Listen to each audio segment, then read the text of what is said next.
shumë trajnerë të shkarkuar, por Brazili vazhdon të qëndrojë besnik Ancelotit. Pse kjo bisnikërim? Gzim. Nuk janë të gjithë, domethënë në një. Se ka marrë dhe shumë polemika në fakt, shumë njerëz ka pasur kundër, madje edhe pjesëtar të ekipit. Lojtar për shembull Romario thoshte që Ancelotti duhet ndërprej kontrata, duhet të shkarkuar. Sepse për fat tita jemi këtu ku jemi. Ndërsa është një pjesë tjetër që thotë shumë shpejt ta gjykojnë. Megjithatë, janë ndarë në dy grupe. Ancelotti thotë që është trajner klubesh, me cilësi të lartë, me kombëtarë do rrugë më të gjatë. Dhe unë do të thoya që botror ka shumë presion. Këta që janë shkarkuar të gjithë, unë nuk e di çfarë prisin nga Cannavaro me Uzbekistanin, kur jep te klasifikimin e pagave të trajnerëve, hyn tek trajnerët më të paguar në botë. Kush? Cannavaro me Uzbekistanin. Po, qartë. Tash po ta lidhësh pagën me atë që kërkon si objektiv, krijon kontradikt pasaj. Ku do shkojë Uzbekistani? Unë do doja që të kishte ekip evropian të nivelit lartë atje, jo Uzbekistani aq sa dihet sa mund të shkojë botror, ajo është figura. Rimi çik faka edhe ke Ancelotti. Ancelotti, kam përshtypjen që shumica këtu duke futur dhe Ronaldon e brazilianin që kam përshtypjen është trajnuar për shumë kohë nga ai dhe ai faktikisht i gjeti goxha defekte, domethënë dhe ai hyri tek ajo pjesa e kritikëve, kuptohet që nuk pati të njëjtën mënyrë të shprehur si Romario, i cili kam përshtypjen ishte i ashpër, dhe pjesa tjetër e opinionit. Por Ronaldo i rreshtoi një sër gabimesh që ai kryu, domethënë sidomos në ndeshjen e fundit në mënyrën si e ndërtoi formacionin, në mënyrën e ndrimet që bëri, gjithashtu e kritikoi dhe për lojtarët që thirrin në përgjithësi në botror. Sigurisht që Brazili është një pjacë e madhe e futbollit dhe kërkon gjithmonë të ta fitojë, dali kampion bote. Por kam përshtypjen që kësaj radhe me Ancelotti nuk pati dhe cilësinë e dur që ne jemi mësuar ta shohim Brazilin për hir të vërtetës. Red ju gjithmonë para çka po lexoj për Në fakt, Manush në Paraguay vazhdojnë me sulmu Mbappén dhe i kanë bërë një manikin dhe i kanë bërë flakën. Vazhdojnë historitë Mbappén.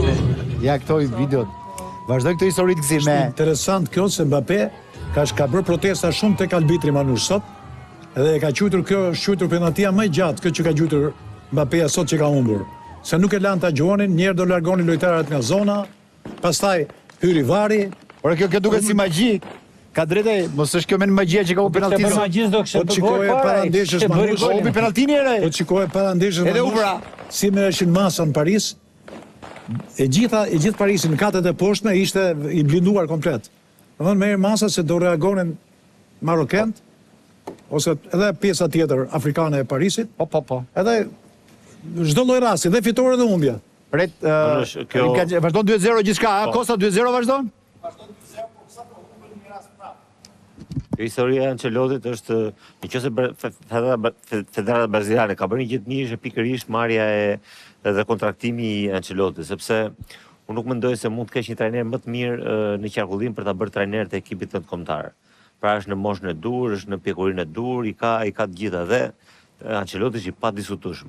Tani, a bëri gabim me Norvegjin. Edhe për mendimin tim nuk është se menaxhoi shumë mirë atë ndeshje, po ishte pamundur që ai të luante në mënyrë perfekte të gjitha ndeshjet e botrorit dhe për skuadrën që ka, sepse skuadra është shumë e brisht. Sa më e mirë të jetë skuadra, aq më pak gabonte ti. Duke qenë se ai kishte një skuadër e cila kishte deficite në të gjitha rolet, do thuash ti tani pse nuk kishte skuadër Brazili për të mundur Norvegjin. Kjo është për ta parë Norvegjin tani në ndeshjen me Anglinë. Ka frikse po e mbivlerësojmë Ancelottin më shumë se ç'duhet. Oredi. Manush janë gjëra që janë vati për botror Brazili, Ancelotti tha jemi për titull atje. Po për aq për tani thua s'ka kohë. Për çfarë morën gjërat? Për çfarë morën? Ancelotti për kampionat. Më përpara Brazili ka pas futbollist. Kësa radhë thoshin kemi trajner. Po çfarë do bëj trajneri? Do luaj vet, do bëj gola vet. Pikërisht, këtë po them. Pra, me atë ekip që ka Ancelotti nuk mund të bënte më tepër se kaq. Mbase mund të rivalizonte pak më tepër me Norvegjin. Mbase mund të zgjidhte një ndrimet pak më mirë, më mos fuste Neymarin, mund të zgjidhte diçka tjetër, por skuadra ishte modeste dhe që skuadra e dobët. Nëse ti bëhesh trajneri i Brazilit, i Argentinës, i Anglisë, i Francës, i Italisë, i Gjermanisë, nuk mund të thuash që ne do shkojmë në botror për të bërë një përfaqësim të çfarë specifike ka kombëtare, do të thënë ti je trajneri kombëtar, çfarë specifike ka? Në kuptimin që ti skuadrën 3 ditë e merr. ata që bënin kështu më, thoshte Courtois se gjova intervistë. Tha bëm çik stërvitje, po dje bëm sulmin. Stërvitën për sulmin. Po. Nesër do bëjmë mbrojtjen. Pra, Patjetër. trajneri 3 këshilla jepte, më nuk është se shef ligjit madh te kombëtarja. Praktikisht nuk është se je trajner, je Por shumë e seleksionator. rëndë për Brazilin kur e mendon që të heq një ekip pa përvojë. Të heq Norvegjia më burr. Do pranohet ishte Franca, ishte Spanja, ishte Anglia. Po të heq Norvegjia pa përvojë fare. Ja I bie takon që do ngakosh me faj ekipin dhe trajnerin. Nuk ka ku shkoj përgjithësia. Zime, di çfarë ku do prandaj po them, do shifet ndeshja mbrapa me Anglinë. Norvegjia doli e para në grup, la Italinë jashtë Norvegjia. Ka eliminuar skuadra të forta, ka bërë botror dinjitoz. Redi, Edhe mos unë thuaj la Italinë, Italia është me probleme, nuk ka në ekip fort. Se dhe po të vinte në botror Italia, do ikte që ndeshjet e grupit.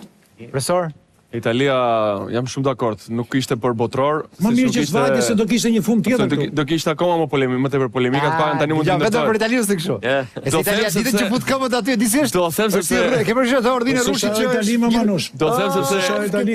S'është ajo që thotë që sa fut këmbën bëhet e fortë. Italia po tjetë aty, ajde rife. Anush ka 3 botrore që s'ka fut këmbën. Të gjithë ne mendonim që me Bosnjën Italia do bëte shumë mirë dhe Bosnja bëri befasin. Pra, kur dalim te ekipet më të mira të botës janë ato që dolën aty përveç disa të voglave që në Uzbekistani këto nuk i kuptonim. Akoma se marr vesh domethënë pse u zgjeru kaq shumë. Uzbekistani. Pse u zgjeru kaq shumë. Gjurmë fare pasaj. Përveç Kepit Gjelbër që bëri ato paraqitje që se ka pritur askush, gjithë të tjerat priteshin që do eliminoheshin në atë farë mënyre. Ma në fund, Manush, Brikena ka surprizë për Mateon dhe po Unë kam- planifikon se ku do që me pushime Mateon. në fakt, unë kam një njoftim për ata që janë të apasionuar për vilat luksoze. Në zemër të Mikonos, aty ku eleganca takot me detin e gje, li një eksperiencë që shkon për te akomodimit. Schatz Luxury Collection është simbol i mikprisjes ekskluzive, duke ofruar vila luksoze, suita premium, transferta VIP dhe shërbime concierge të personalizuar për çdo klient. Çdo detaj është menduar për ata që kërkojnë privatësi, komoditet dhe luks të vërtetë. Nga momenti i mbritjes deri në përjetimin e çdo perëndimi magjik, në Mikonos ekipi ynë kujdeset që çdo pushim të jetë unik dhe i paharrueshëm. Nëse ndroni Mikonos, jetoni atë me Schatz Luxury Collection, sepse luksi nuk është thjesht një destinacion, është mënyra se si ju bëjmë të ndihemi. Dhe pronar është një përmetar. Ka prej biletën, Gjithë Manush. saj. Ka prej biletën deri. Kështu që ju presim të gjithëve në Mikonos për pushime mbas këtij botrori. Kesh si quhet Schatz? Schatz Luxury E Collection. gjeni Schatz Luxury Collection, kjo e di. Luxury Collection. Luxury Collection dhe e gjeni kollaj në Instagram. Atëre, maestro, na e çik muzikë. Je bërë një kornac ti. A ke një këngë? Hajde se është momenti i muzikës tani. Të shohim dhe të dëgjojmë një muzikë të bukur nga ato që t'i japi vetëm Top Arena me Lambert Organxhi dhe me këngëtaren tonë mbikeshën speciale që na ka ardhur. Kërcejmë pak? Do kërcejmë.